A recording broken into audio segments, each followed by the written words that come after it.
संत तुकाराम महाराज, अभंगांचा संत, जनसामान्यांचा देव.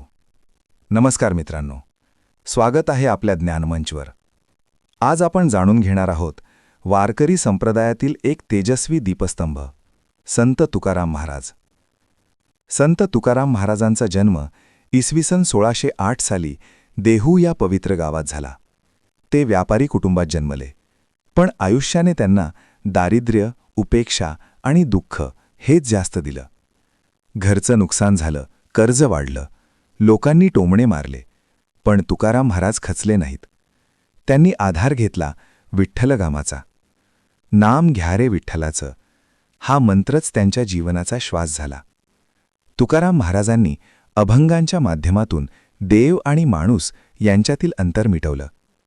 त्यांचा देव मंदिरात बंद नव्हता, तो शेतात होता, दळणात होता आणि दुःखी माणसाच्या अश्रूंमध्ये होता.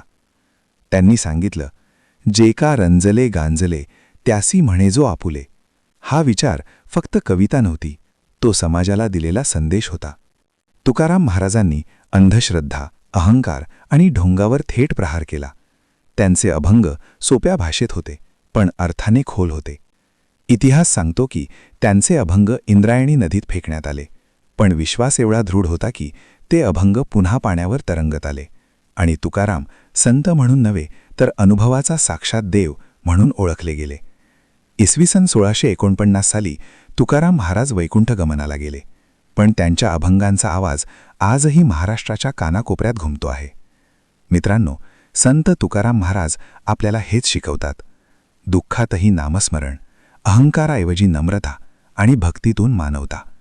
अशाच संत परंपरेतील अमोल विचार आणि मराठी अध्यात्म सोप्या भाषेत जाणून घेण्यासाठी सबस्क्राईब करा ज्ञानमंच.